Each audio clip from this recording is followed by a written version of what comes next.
Hi, Meteorologist Lisa Green here with a look at our forecast as we head into this first full day of the month of September. It's Labor Day and we've got a beautiful day in store. Now there are some situations we'll have to watch out for when it comes to the chance for storms, but overall kicking off the week, kicking off the month of September on a warm summer feel. But that lasts for today and today only. We'll see temperatures really start to take a dive as we look ahead in the forecast for the rest of the week this week. It starts tomorrow somewhat, but we really notice it on Wednesday. So we've got a lot to go over. It's September 1st, and therefore it is the first day of, we'll step out of the way here, meteorological fall. It's fall, y'all, and if you've been waiting for it, looking forward to it, we definitely have some fall temperatures for you that you are going to be excited about. Now, I know there's going to be people saying, now wait a minute, it's not fall, it's September 1st. Fall doesn't happen until later in the month. Well, I figured it'd be a good time to talk about the difference between astronomical and meteorological fall. And I thought, since this is the first week of fall, that we would do a series of kind of fall-themed topics. So I'm calling this Learning with Lisa. Maybe we'll make it a thing here and on Valley News Now here. We'll see. But this is what I'm going to be talking about this week. Today, meteorological versus astronomical fall. Tuesday, we're going to talk about frost and fog. Frost and fog. Those are two words that are hard to say together. And frost is going to be a topic here this week. We'll get into that in a moment. Wednesday, daylight trends. We know where those are going. And then Thursday, first snow. When is that average first snow? The interesting thing here is there are only 2 months in recorded history in Fargo where we have not had snow recorded. And we're going to tell you which ones those are. You're going to have to come back on Thursday to find out. But we do have the potential for our first snow when we get into fall. We know that. And so we'll talk more about that, just the statistics of that. I'm not forecasting snow. And then for Friday, the science of fall colors. We'll start to get into fall leaves and that sort of thing. So hopefully you'll join me and we'll be able to talk about all these topics. And today, of course, is one of the topics we're talking about, meteorological versus astronomical fall, and what that means for us here. So let's take a look at what is the fall equinox. So that happens later this month, officially at September 22nd at 1:19 in the afternoon. That's the autumnal equinox. Well, what does that mean? Well, we know that the Earth is tilted, right? It's tilted 23.5 degrees on its axis. This is a rough angle of that. But that never changes. That stays the same. So let me use my other arm. That might be better to see here. So the Earth is always tilted like this. And in relation to the sun, we'll set this down. Sometimes the northern hemisphere is tilted away. Sometimes it's tilted toward. And same thing with the southern hemisphere. Sometimes it's tilted away, sometimes it's forward. And it's always opposite. So right now we are lining up, not there yet, where let's say the sun is here. And then this is the tilt of the Earth. So the northern hemisphere, if the tip of my fingers is in the northern hemisphere, in the summertime, for the summer solstice, it's tilted toward the sun.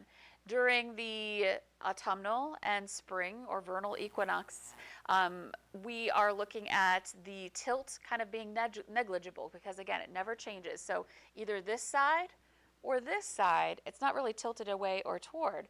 Once it gets over here, the northern hemisphere is tilted away. I hope this makes sense. I look a little bit ridiculous doing this here, but when we get into the equinox for fall and for spring, the sun's rays are directly over the equator. And so that means the northern hemisphere and the southern hemisphere are getting the same amount of light from the sun. So again, the sun's rays are directly over the equator at this time. So equinox is actually Latin for equal, and then nox meaning night. And so what that's saying is that we get an equal amount of night in the northern hemisphere and in the southern hemisphere as we do day, so 12 and 12, when we reach the equinox on the 22nd. Now, that's the astronomical side of fall, or the astronomical equinox. But that doesn't necessarily correlate to the weather we're experiencing here at the surface, right? So let's take a look at the difference here. So what is the difference between astronomical versus meteorological? So meteorological fall, it starts today, September 1st, and it goes for a 3-month period, September, October, and November. That actually should say well, through November. So December 1st would be the start of meteorological winter. So this should actually say November 30th. But it goes for 3 months, essentially, for those 3 months. And so this is more in line with what we experience in here, especially in the upper Midwest. We're already experiencing fall weather. We have had a little taste of it earlier in August, and then we're going to see another round of it coming up as we head into further into the week this week. And this is a sign. Meteorological fall is kind of like basically saying, okay, we're starting to turn away from the warmest time of the year. We're starting to cool things down. And it's easier for statistics and record keeping because that never changes. Sometimes astronomical fall can change because the date that it falls on, the equinox falls on, can fluctuate a little bit. And that makes it difficult for record keeping as well. So it's nice to have that same data set to compare and focus on climate data when it comes to meteorological fall. So that's the bottom line for what meteorological fall is. And then a reminder here, astronomical fall, we'll step over here, is the autumnal equinox. And again, it's based on the Earth's position relative to the sun. So where the Earth is tilted in relation to the sun. And dates do change from year to year. So for example, today, as we were talking about, this year's equinox is on the September 22nd. So hopefully I explained that well for you guys. But bottom line is this is more taking in the weather, the type of weather we expect to experience this time of year. And this is more focused on the angle of the sun. And when we start seeing less day light than nighttime. So let's move on here. I want to do some comparison. We're looking at averages for September. The average high for today's date, and this is for Fargo specifically, it's going to be different for your community if you're somewhere else, but average high is 78 degrees today, average low is 53. And this just goes to show, how we are turning away from those warmer days of the year and really starting to experience a big cool down. So by the time we get to September 30th, we're looking at our average high being 65 degrees. So, that's a 13-degree difference here between the two. And same thing for averages. Average lows in the 50s right now, low 50s, and then the average low by the end of the month will be into the low 40s. And so again, definitely cooling things down as we go through the month, and our averages will be dropping. We'll talk here in just a little bit where we are, where we're looking in our outlook for the month in relation to average. So more on that to come. So let's talk about, we're moving through here. Let's talk about our headlines, what we're talking about this week. We are first alerting you to 3 separate first alert weather days for 3 separate reasons. So for Labor Day, for today, we do have a first alert weather day. We have a few thunderstorms possible, and I'm not expecting severe, but because it is a holiday, we have decided to raise that first alert weather day because a lot of people are going to be out and about traveling, or maybe you're at a cookout or heading out to an event here coming up for Labor Day. So we just want to make sure that you are alerted to the fact that we have the potential for some storms coming up for this afternoon. Again, not expecting severe, and it won't be a lot, just a few thunderstorms. And there are some showers out there this morning that we'll see, perhaps turn into more robust thunderstorms as we warm up today. And so that's today. Not severe, but still some thunderstorms that could impact your holiday plans.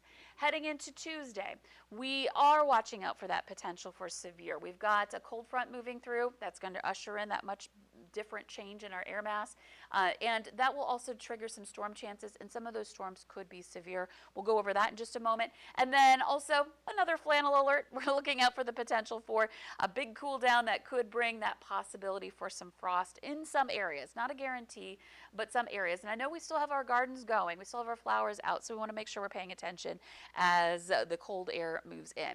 So let's take a look at our planner here. We're going to focus in on the chances for rain over the next couple of days here. So I'm going to step you right through it here as we go into the evening hours or the afternoon hours for today. You can see there's a deck of clouds moving through. So, don't be surprised if it gets a little cloudier before the sun comes back out. This is 4 p.m. You can see some rain showing up here, and the possibility is there that we may have a thunder shower. You can see a couple pop up heading into this evening in west central Minnesota, Lakes Country especially. That looks to be the greatest likelihood for storms during the daytime. But look what happens at night. We see a few more thunder showers rumbling through as we head into the overnight hours and into tomorrow morning. So this may be something that you wake up to, and I know tomorrow's a huge day for Minnesota students. It's back to school for most districts in Minnesota at this point, and there may be some thunderstorms we have to watch out for out at the bus stop. So keep that in mind as you're making your plans. Check back with us. We'll be on the Valley today to talk about any storms that may be moving through,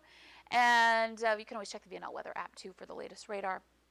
So that's Tuesday morning, and we are looking out for a marginal risk for severe weather on Tuesday. And you can see everybody has a shot of seeing some thunder showers. And again, we do have that chance for today, but non-severe today. And that will be the case in the Northern Valley, more likely non-severe storms. Southern Valley, we're looking at a more marginal risk, which is a level 1 risk. That's the lowest severe weather risk, but still it is the possibility that we have that chance for some severe weather coming up for Tuesday. So here's our chance. You can see some thunder showers. The morning round moves on, but we're still looking out for that potential for some storms as a cold front is moving through. Some of these could get more robust into the afternoon. This is 5 p.m. You can see some purples and pinks showing up, Southern Valley over to the east as well. And so watching for wind and some hail associated with these during that time frame. And then moving on into the evening, those push south and east, though we can't rule out still some lingering areas of some rain and thunder coming up for Tuesday night and even into early Wednesday morning. So Wednesday morning, we could still be seeing some of that rain hanging around with this cold front moving through. So looking at a little more detail on our severe weather risk, again, this should actually say, yes, this is correct, Tuesday afternoon and into the evening. We're looking out for that level 1 marginal risk, and you can see a location right now. Now this will probably be adjusted a little bit in the next 24 hours, but right now we're looking at I-94, Highway 10, Highway 34 corridor in Minnesota, and then points south being that area of greatest chance for severe weather. But again, everybody has a shot of seeing some rain or thunder shower passing by Tuesday and into the overnight hours into early Wednesday. And our risk areas, low risk for tornado and flooding, but hail up to about 1 inch in diameter with some storms. And right now, high winds looks to be the greatest risk, 60-mile-per-hour gust possible. And again, this will likely be adjusted a little bit as we head into tomorrow, so check back with us. So that's tomorrow's severe weather risk. And now we yet again have our flannel alert. So you're going to want to make sure you've got your fall wardrobe ready to go heading into Wednesday and beyond. So first day back to school for Minnesota students, still going to feel okay. We're going to talk about that in a minute. But really getting into Wednesday is when we're watching out for that threat for much, much colder air. So let's take a look at what's happening here. So we're going to see, I'm not looking at surface features, so I'm not showing you the cold front, but we're going to see one move through here starting on Tuesday. So this morning, we started off nice and quiet. As we go through time here, we've got this warm air still in place. You see the yellow on the map. So we've got a warm day here for us today. Continuing on into Tuesday, notice how that yellow is kind of pushing south. We've got that cooler air trying to work its way in through the day on Tuesday, heading into Tuesday night. And moving into Wednesday morning, so it won't be, chilly, super chilly yet Wednesday morning, but we will be seeing that colder air moving in. So probably what will happen is we'll be cool in the morning, and then we just struggle to warm up much through the day on Wednesday. And there's going to be some wind with that too, so that's going to take a bite out of things. But look at this cold air mass. This is colder than the last one we talked about. You can see the lighter blues here indicating even colder air pushing in. Kind of same area where we have the coldest core of air. Right now it looks like the Arrowhead, Duluth, up through the part of Ontario, Thunder Bay, Lake Superior area may be in that coldest core of this air mass. And this is coming in all the way from up in the Arctic. Now, usually when we say Arctic, we're talking about it in the winter time. But this is definitely going to be cold. It's just not nearly as intense as a winter time. So you hear that word and you think, oh, goodness, below zero. That's not happening. But we'll certainly be colder than we've had so far this season. And so we're looking at some conditions that are going to be pretty chilly heading into the day Wednesday night and into Thursday. We may see some of our colder temperatures. You can see some milder air trying to work its way back in, but watch what happens. This is about 2 p.m. on Thursday. We kind of see another push of colder air that expands a little bit farther to the west heading into Friday and continuing on even into Saturday morning. We have the potential for some pretty chilly air still hanging around, and that lingers into the day on Saturday, but eventually we start to see some of this push east and we'll start to warm up. So let's take a look at the next couple of days. Today, around 80 degrees. So that's looking warm. We're looking fine for today. Some of us more into the mid-70s. For tomorrow, not too bad, but we won't see 80. We'll be more into the low to mid-70s.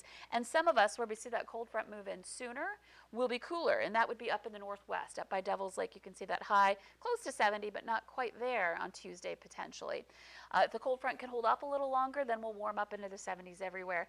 But notice Wednesday, these are your afternoon temperatures. We're looking at mid-50s, that's it, to some low 60s on Wednesday. And you see these streaks here, those are wind icons indicating that we've got some strong winds, 30-mile-per-hour gust potential here, maybe even higher than that, as we're looking at some strong winds associated with this, and perhaps some lingering showers in the east in places like Bemidji and Detroit Lakes. Both of these locations are showing that as we are including that in our forecast. So Wednesday's going to be a tough day. Dressing for school, you're going to want to make sure that the kids are dressed a little more warmly, at least with a jacket for Wednesday. So Wednesday is going to be chilly, but overnight Wednesday night and into Thursday, this is a point of concern too, because this is 7 a.m. We're looking at Thursday morning's lows. And you can see areas where we are as low as the mid-30s. Look at Roseau, 36 degrees. And that is a temperature that could lead to frost. And so that's why we're talking about a little bit of patchy frost coming up for Thursday morning. But everywhere, we're in the mid-30s to some low 40s for our lows Thursday morning.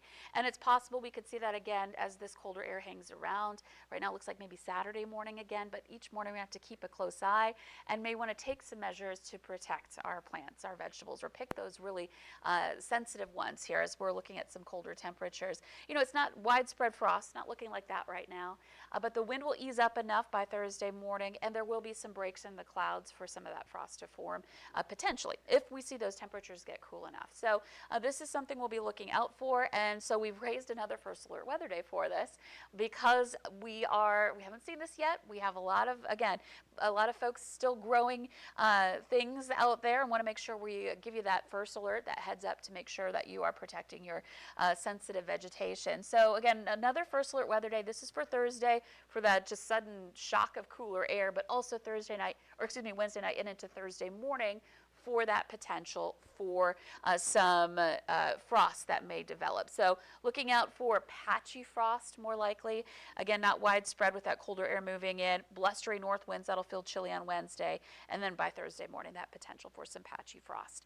So here we go, 3 days in a row here in our extended planner. We're looking out for first alert weather days for very different reasons. For today, it's because it's a holiday and we might have, a passing thunderstorm that might impact your plans.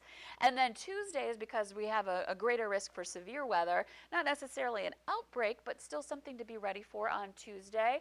And thunderstorms that may be moving through as we're trying to get to school for the first time this year in Minnesota.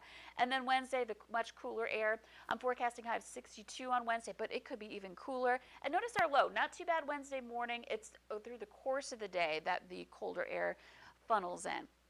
And then so by Thursday morning, it's settled in, and we're looking at temperatures that are going to be in the 30s to low 40s. We're trying to warm up through Friday, but we might get that second push of colder air into the valley for Saturday. So you can see we do still have lows in the 40s, but Saturday may be a little cooler in some upper 30s to some low 40s. Sunday, we try to turn things around.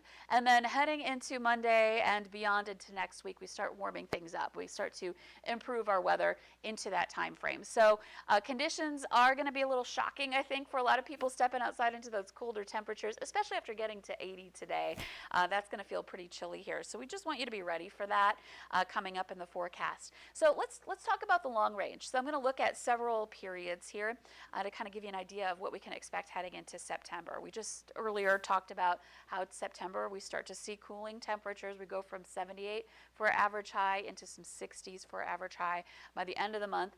So we just got some updates from the Climate Prediction Center yesterday on how the outlook is looking for the month. So we're looking at 6 to 10 days out. So in our 11-day planner we just did, and we are looking at some cooler than average likelihood temperatures in blue here. But notice how that's more east of us at that point. We're still running a little cooler than average, but that is starting to move east, and we've got some warmer air out to the west. And you'll notice a big difference because the cooler air is going to be more into the earlier part of this 6 to 10 day outlook. Look at the 8 to 14 day outlook. We're right back into some orange colors, which again is a sign of some milder air that's more likely. So above average temperatures, more likely heading into the 8th through the 14th. So again, just as we saw in our 11-day planner, that second week of September is looking to be more above average likely for us. And that keeps going in the month. Right now it looks like. And here's the latest update of our September temperature outlook. You can see the plains, especially the high plains, are more likely to be above average. But that includes those of us here in the Red River Valley too, more likely to see some above average temperatures as we head throughout the month of September. So it's a little bit of some good news for the folks who are seeing this big cool down coming and getting nervous that that's it. We're now in cool temperatures and fall is here, then we know what comes next after that. But as you can see, we do have more opportunities at above average temperatures. Now, will we see 90? That's one thing that's in question there, but will we be above average, which again, by the end of the month, our averages are in the mid 60s. So we're looking at, at least that or above if the pattern that we're looking at here does pan out. So chances are likely or likelier that will be above average toward the end of the month. So a little bit of hope for those who aren't liking this cool down in the forecast for this week. So let's take a look again at our forecast for today. A reminder, hopefully you have a chance to get out and enjoy your Labor Day, because if you're not running into a thunderstorm, it is looking like a beautiful day. We're looking at a high of 80 degrees with that isolated shot of a thunder shower coming up for this afternoon. Other than that, it's kind of our last hurrah, last summer day, even though, as we just discussed, it's the first day of meteorological fall. And looks to be beautiful here for most of the day on today rather, and we'll see conditions kind of cool down from there. So we'll be right here for you, keeping you up to date on our risk for storms. This afternoon you'll get another update from Russ Thomas, and in addition to that, we'll be talking about the chances for severe weather coming up for tomorrow, and then of course the cool down coming this week, keeping you up to date right here and on Valley News Live as well. And expect to have more updates on those temperatures as we get into the afternoon hours for today. It is definitely looking to be on the cooler side by the time we get into Wednesday. In the meantime, happy Labor Day. Enjoy again the warmer temperatures while you can before the cool down comes. And we'll talk again soon. Tomorrow morning, again, we're going to get into details on frost and fog, something we see more often this time of year in my weather series that we're doing for this first week of fall. Have a great day.